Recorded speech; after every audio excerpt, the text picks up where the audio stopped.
So there was a question that came into this Facebook group, and I thought it was interesting, and I wanted to shoot a video to kind of show how I would go about doing what they're asking. This is by Sherry Jones, as you can probably see on the screen, and she asked, can anyone tell me how to merge letters like this with two colors in Floriani?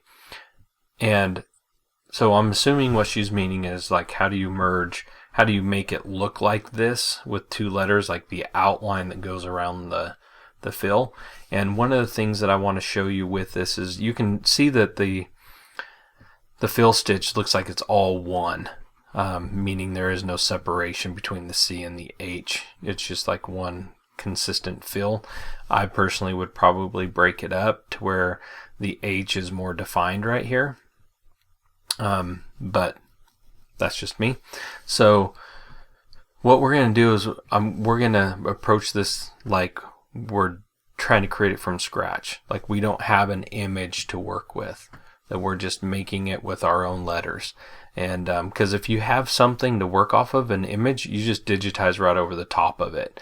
And you don't use keyboard lettering for that. You just actually create the letters, using the digitizing tools, because it's much faster to do it that way. This takes a lot more effort. But if you're working from scratch, it's kind of what you have to do, because you have to create the look and the design, really. So what I'm going to do is I'm going to bring in some text. So I'm going to work with a keyboard font. It's not a TrueType font. It's one that comes in the system, and I'm using it because it's like an athletic font. So I'm going to type in the words C and H, just like kind of in this logo. And I'm going to hit apply, and I have those letters here. Okay, so once I have those, I'm going to copy and paste it, and I'll actually change the color of that as well. And the reason I do this is I like to have an original, because I'm going to tweak this one. I like to have an original that I can always refer back to if I need to, and that comes in handy quite a bit. So I don't want to undo necessarily everything to go back to original, because sometimes there's elements you can keep. Anyways, long story short, I like to work with having copies of stuff to fall back on. So I have these letters. Now let me go ahead and resize it to where the C is basically the right height. You can see that I pretty much have it. This image is skewed a little bit, so it's larger on the left side than the right side, so it's like it was taken at an angle. So I'm not going to try to get it perfect match to it, but I'm going to do as much as I can to keep it close to the original. So the first thing I'm going to do with this now, after I get the height right, is I'm going to focus on the letter H and getting the column width about right. And I know I'm dragging it kind of far off over here, but I'm trying to get it lined up almost like what would be the center of the red, because that would be like the fill area. So once I have that, okay, that's about right. So now that I have that, I'm going to go ahead at this point and right click on it, and I'm going to convert it to artwork. So basically when you do this, it's breaking it up and converting it to art at the same time, because I'm not working with the keyboard font in this situation, because the fill stitch is kind of one solid piece. So convert it to art, and you can see that now I have artwork for these letters. So what you'll notice if I grab this C and I drag it up and I kind of try to make it like the original, notice that the C is like kind of touching both sides of that letter H, and that's not how it was in the artwork. So I'm going to need to manipulate it some. Also, you can see that it's much wider, and so I'm going to show you how to handle that as well. First thing I'm going to do is I'm going to change the color of each. And the reason I'm doing that is so that it's easier to see. I'll get it changed back. So what I'm going to do is click on the shape edit tool. And the reason I'm clicking on it is because then I get my nodes. And I'm going to show you a trick that I use right here to actually extend the width. And the reason I don't want to just click and drag it when it's selected is because then it's going to make this area from here to here wider. And we already got it sized according to the H, so I don't want to make the C become wider in the column width than the H. So in order to do it, I go into the shape edit and I'll click and I'll drag over these nodes on this side. So I have all of these nodes selected. Now I'm going to click it and drag it, and I'm going to use the view of the lines to kind of make sure it's straight. And so now that I have that, now all I did is I added more width to this area here, but I kept the column width the same. If that makes sense. So just a good little handy trick. Also within this area, you'll notice that this one kind of comes more straight up, and it's also needs to be brought in some. So what I'll do is I will click over these 2 points. I'm going to drag it in. Basically what I'm trying to do is get more separation in here for the letter H, and I'm going to adjust the H a little bit too. So now I have that width about right. I'm going to bring it in a little bit more, and now I can focus on clicking this and dragging it straight up. So now I'm kind of more in line with the regular C. Now, a couple of things that you will notice is that in the original it kind of curves in this corner, and see how it kind of curves in this corner. It doesn't do a like a rounded, it's kind of more squared off like this. So I'm going to show you a little trick on an easy way to do that as well. So I'm going to use these guidelines here, and I'm going to create a couple, and it's about the same distance between here and here and here and here for the guidelines.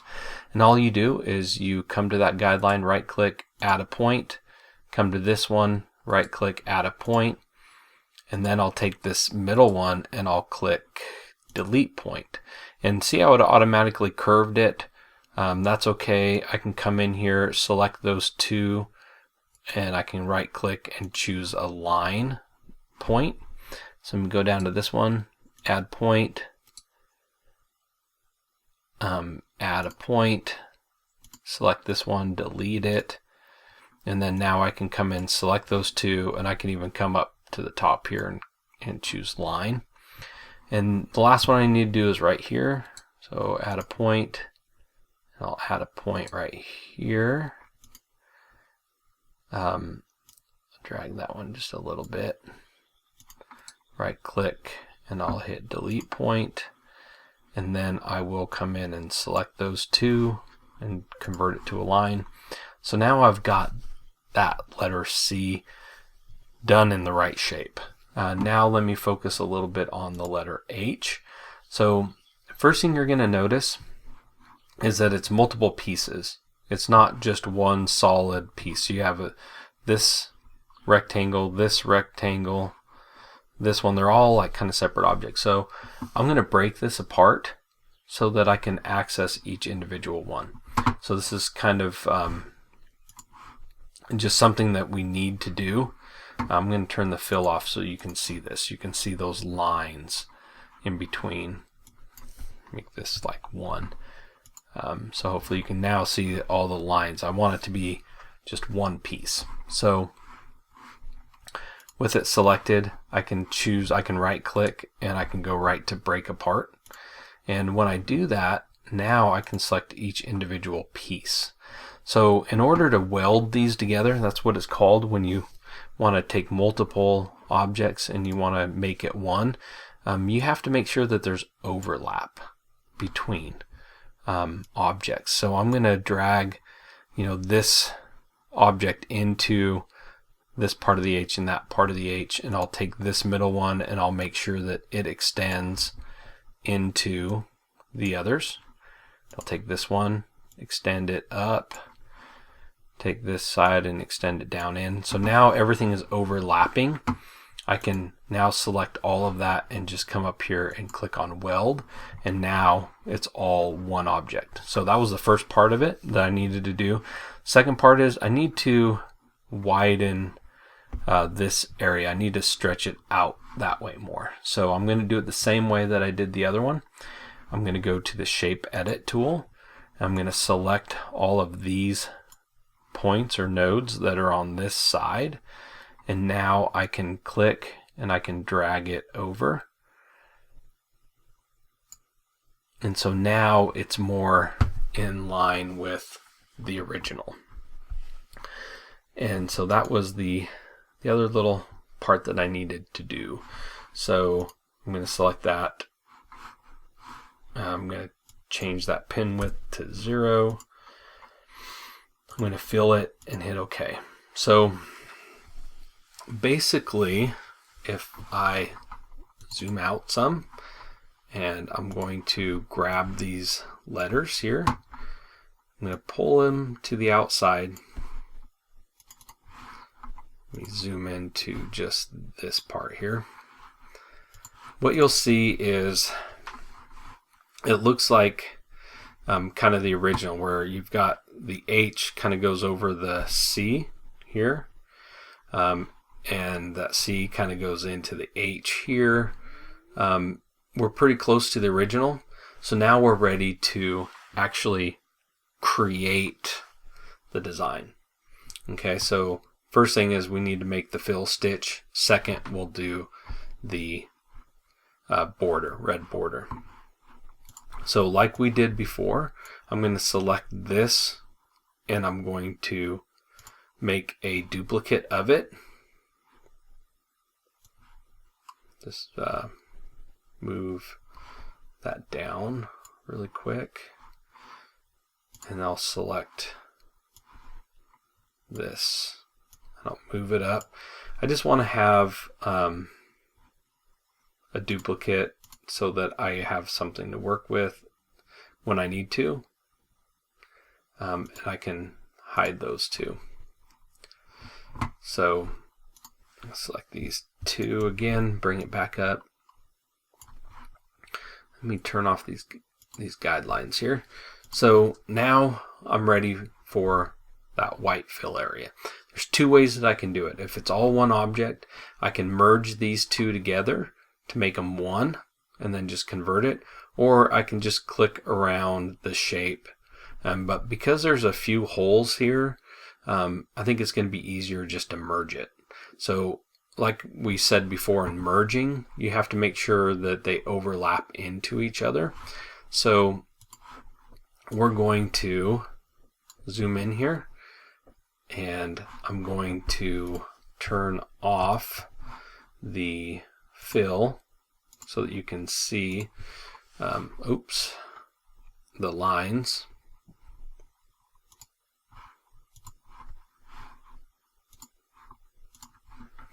So I'm going to make sure that this H, all the pieces of the H go into the letter C, so that we can do it. So I'm going to take this part of this H, I'm going to go to the shape edit tool, I'm going to select these 2 points and drag it up, but I also need to make sure it overlaps right here too. So I'm going to take this point and I'm going to come over, and often I will add a point right here and I will convert that one to a line, but I like to make sure that it's all the way inside the other one.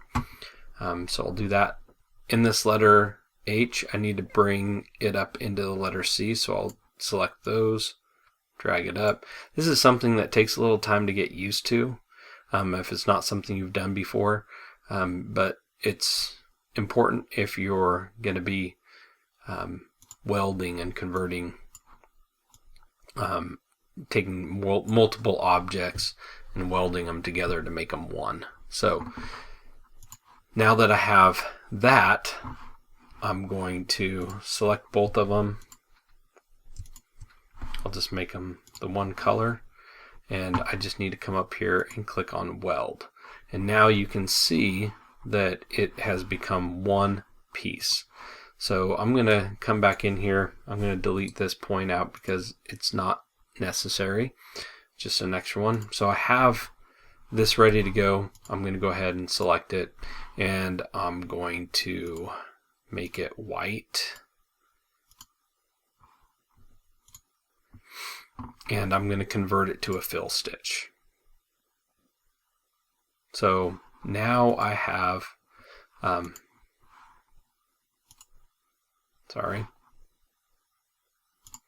so now I have that fill stitch. It's ready to go, and now what I need to do is put the white over the top of it, or the red outline over the top of it. So let me zoom back out. I'm going to go back to the two letters that I hid up here, the C and the H, and now I'm going to work from it to create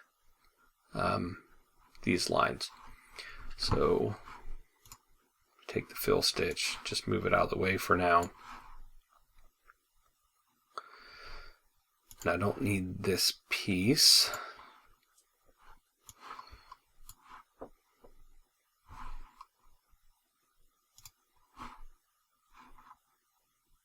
I'm going to duplicate it, and I will hide this one just to turn it off here.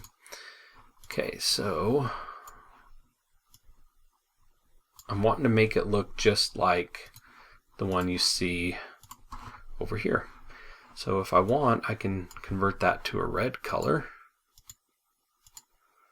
just so it becomes to look a little bit more like what we're trying to accomplish.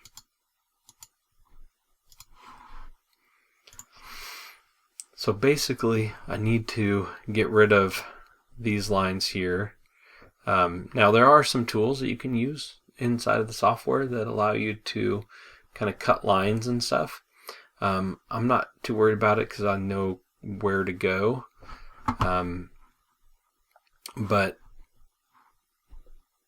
I would need to weld it together too. So let's we'll focus on this, and before we create that outline, I just want to point out that there isn't a way to really automatically do it and do it good.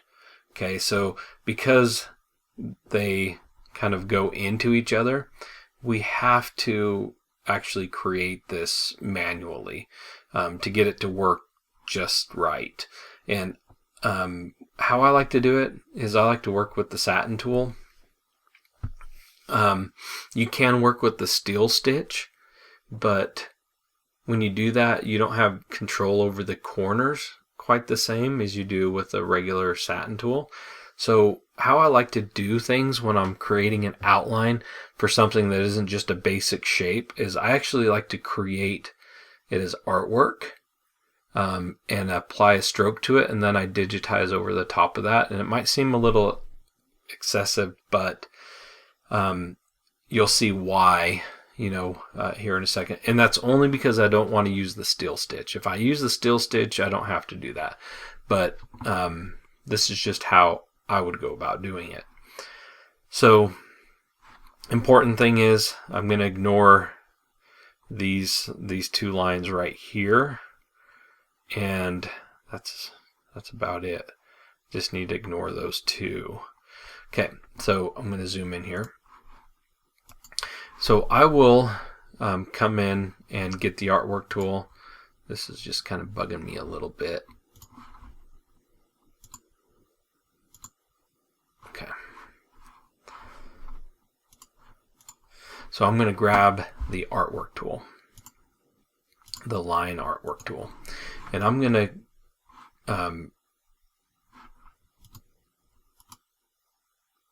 get that selected.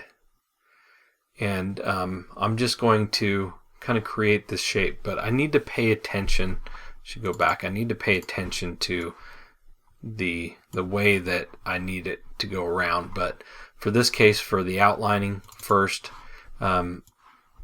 I just need to get the lines in the right width. So with this artwork tool, I just need to make sure that I get them in the order I need them to be.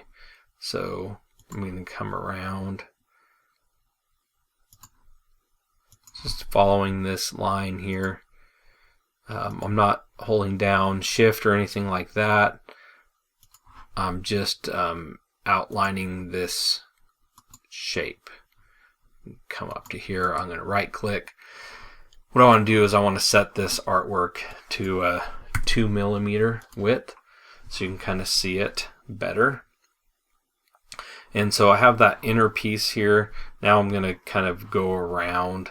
I'll do one more inner piece like right here, but I can kind of wrap that around. So let me grab my artwork tool and let me just go around this shape here.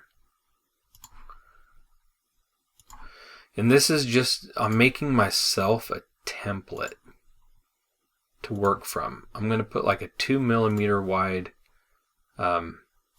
outline border to the white fill, and so I'm creating that using the artwork tool, and then I'll be able to digitize right over the top of it. And the only reason, like I said before, that I'm doing this is because I don't want to use the steel stitch, because I want to control my corners. Okay, so otherwise steel stitch, it automatically will control the corners for you, and I just don't want to do that. So let me go ahead and hit this to 2 so you can see what I just created. And so now I just need to keep going here. So I need one that's going to be in here.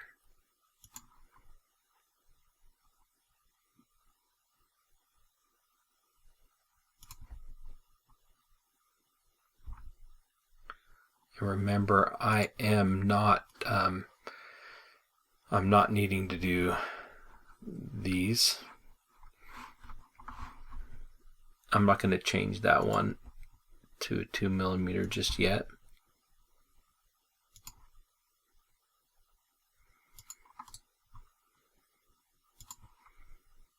But you'll see here in a second just what I've created for myself.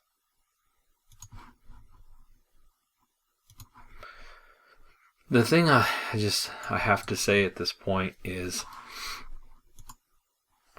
auto digitizing is just you can use it for some things, but there's a lot of things you really need to do manually, and you can't rely on just manual digitizing. Okay, so you have to be willing to learn how to create shapes and structures in order to get designs to work. So I just wanted to point that out. So I have this ready now. This is actually ready to digitize. I'm going to go ahead and take this C and this H, and well, let me just take the pieces under it. I'll make it its own color sequence because I will hide that other one. So now you can see pretty clearly what I need to digitize here. And at this point, I need to just figure out my path. So when I look at this one, it looks like the C is kind of above the H, but it comes into, the C comes into this part of the H and it's like behind it, right? So I need to find the path that I can go that I don't want to just outline the H and outline the C as separate things, because then you would have this excess bulk here where they meet, and we don't want that. So what I'm going to do is, when I look at this design, it makes sense to me that I will probably start here and come down and around, and I'll go all the way up to here as one object. But I'll stop it right here, and then I'll start the next one, and I'll go all the way to here, and then I'll make another object right here, and then I'll make a following object right here that comes up and around, over, and then it will come up, around, over, and finish right there. So pathing is not an easy thing. You have to get used to looking at something and figuring out what the best path to take is. And that's one that it's just a path that I see. Doesn't mean it's the only way to do it, but it's the way that makes sense to me. So I'm gonna go ahead and do that. I'm gonna zoom into here. So this is where the template comes in. Now I'm going to digitize on each side of the line. And I am going to use the classic satin stitch where you click on both sides, like one side then the other. So with this one, because I'm going to come up and around, I need to start it right here. And I'm going to click on both sides here. And then I'm not gonna round this corner, but you can see that the lines on either side of the cursor are gonna help me to line things up so that I can get it right in the corner where it should be. So I'm gonna use those as like guides. And it doesn't have to be perfect.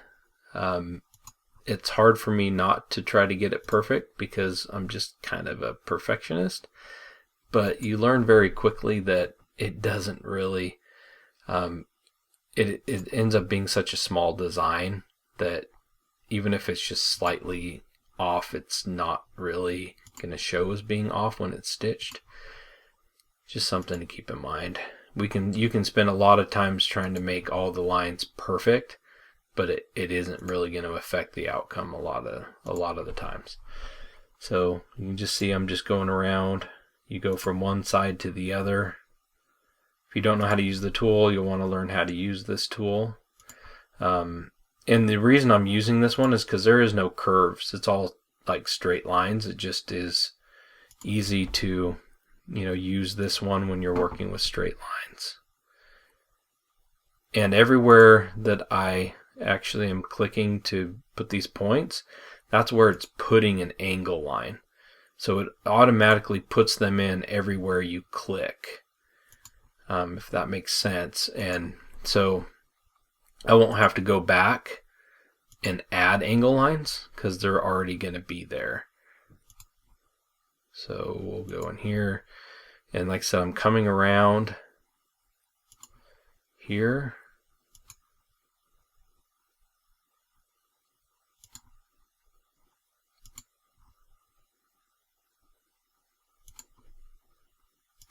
I'm going to stop it right here.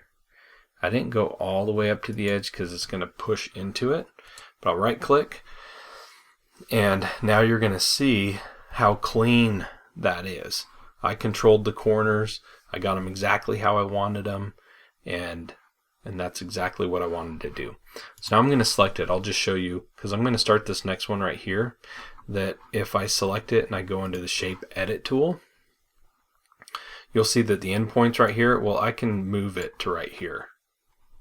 So I can make it stop where I want the next object to start.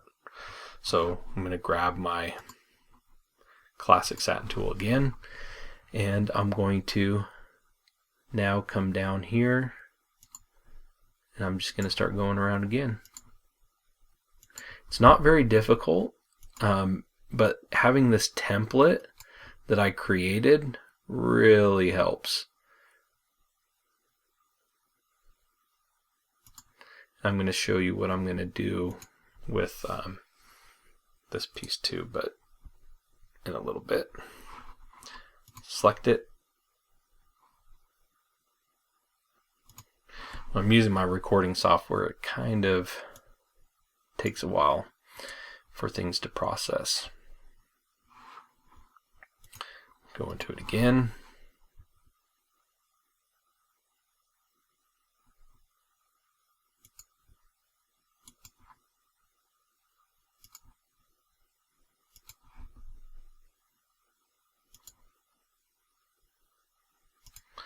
digitizing takes a lot of patience, but it's pretty relaxing. I really enjoy doing it.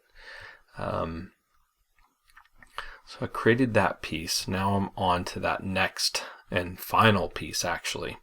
And I'm going to come back and I'll show you, I'll change the start point of this object and the end point. But so I'm going to come in here now.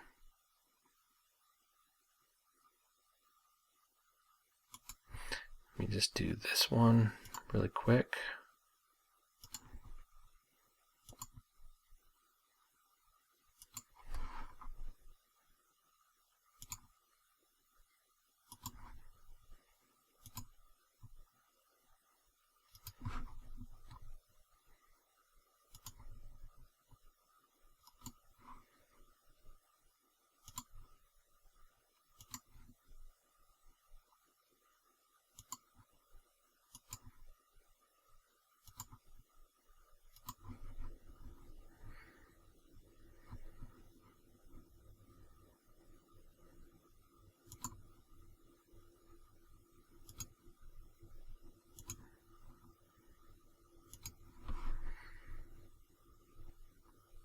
So we're getting close here.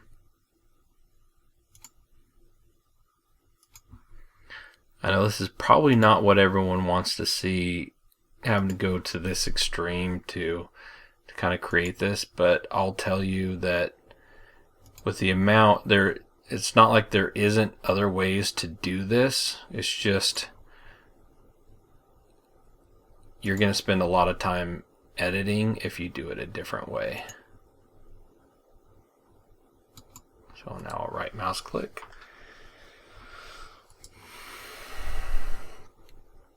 Okay, so let me go back and select this piece and go into the edit function. And I'm going to start this one right here because I ended the other one there. And I don't like to necessarily end right on the edge. So I'm going to back it up and have it end about right here. I just don't like it to end right on the edge a lot of times. So now I have all of that, and you can see that when I'm working with that template, I take the little bit of time to create that template. It makes digitizing it so much easier. Now if I was doing the still stitch, it would have been I could have done that and I wouldn't have had to make the template, but I wanted to control all these angles and the way that they it cornered around it, and this is the way that I would do it. So now what I'll do is I'm going to select all of that red, and now is when I'd just come in, I'd make it a 0.4 density for everything. That's just a standard that I use, is 0.4. I'm going to come into the underlay, and I like to do a contour. I don't need parallel because I have white underneath of it too. So I have contour there. So basically what I'm saying, because there's a white fill under it, it already has stability there. But this will help on the edge, just to the outside of the white fill for those letters. So the next thing that I'll do is, you do know that there will be some pull that takes place. So I'll come in and I'll go to the pull compensation, and I'll add 0.2. This is a pretty narrow satin, but I'll put 0.2 to each side. The reason I'm only doing 0.2, because a lot of times I do 0.3, is because there is a fill that is going to be underneath of it, so it's not going to pull quite as much. That's just a little thing when it comes to push and pull. Now I'm going to select this, and I'm going to group it together just by clicking that icon so that I don't mess up the order of anything. I'm going to come back to this fill stitch right here, and I'm going to add some pull compensation to it as well. Okay, and the reason that I'm going to add pull compensation to it is because I really need to make sure that it really goes into the other, goes into the red a little bit more. So I'm going to add like it already came into it a little bit, so I'll put about 0.6 and I'll hit apply. And you're going to see it's going to affect the width quite a bit there. And that's just to ensure that I don't get any gapping. So now I'll take this red and I'll just put it right over the top. And just kind of line it up here. And one of the easy ways that you can make sure that you have everything kind of centered and everything, we'll see if this works for this one, but you can go to your alignment tools and you can do center to rulers or center selected objects. So if I do center selected objects, it should put everything right in the middle of the other. So now let me zoom in. And so basically we have that. Now there's one thing that I want to point out. This is just a little added bonus for you, because there's a pet peeve of mine that when I look at this one that just stands out to me, and that's right here in this area. You have this part of the H that comes down, and then you have this part down here that looks like it goes further into the column. So it's got like this, it's just not balanced. And the reason for that is push compensation. As this is going side to side, it's going to grow. Just like this one, it's growing, and that's why it doesn't line up perfectly to this side. So I'm going to back that up some so that it will actually line up. Okay, that is the only push that takes place in this design, is right here. These two pieces. Everything else is kind of closed together, right? So I'm going to come in here. I'm going to zoom in. I'm going to take it off of 3D. Let me go ahead and hide that artwork underneath. So now I'm just looking at the stitches. I'm going to zoom in here to this area. And you'll see that this one ends right here. This one is backed up a little bit. Now, so what I'm going to do is I'm going to make sure that there's at least 0.3 millimeters from this line to where this one ends. And I'm going to come over to the same thing over here on this side for this part. So I need to find 0.3 millimeters to back it up, and I don't need to use the push compensation on this. I'm just going to kind of take my ruler here, and I'm going to see, okay, if I come over, let me go into millimeters here. I know it shows that too, but about 0.3 is about right here.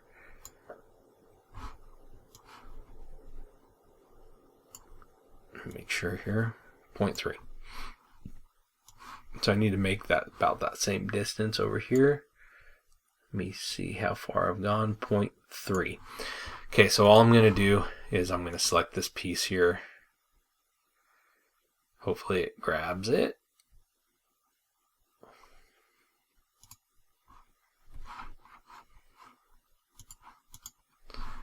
Not sure what happened there. Okay, and it's because I have it grouped. Ungroup it, because I needed to grab just this piece. Sorry about that. It wasn't giving me the edit options. So now I'm going to come into the edit here to where I get the points. I'm going to select these two nodes basically. If I can get the two nodes, and all I'm going to do is just move it in. Make sure I take that back. So there's that one. Come over here, select this guy, edit outlines, click and drag him inward.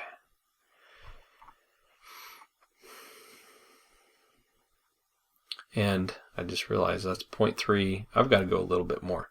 So I'm going to go a little bit more. I've got to have about 0.5 or so.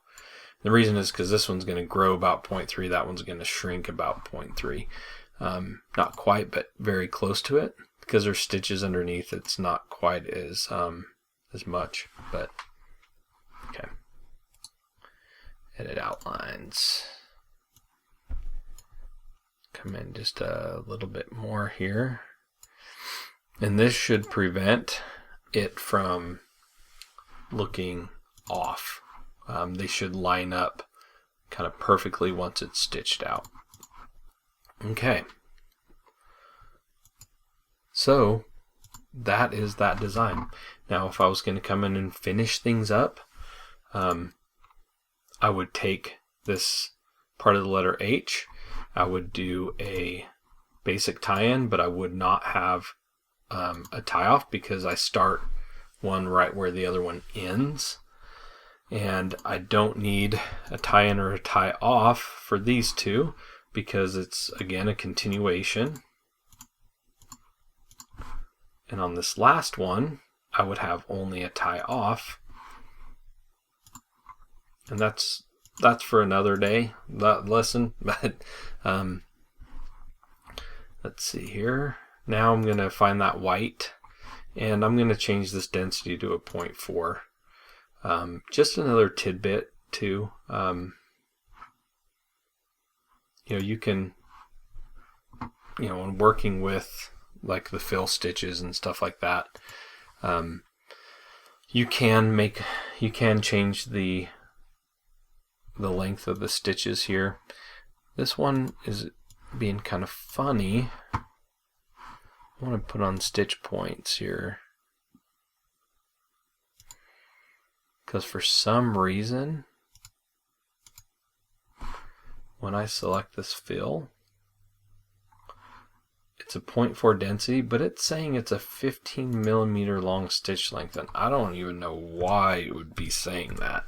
Could be a little bug in the system. I'm going to make it 3.5 millimeters and hit apply and see if that makes any kind of change. But that kind of concerned me a little bit, that it said 15.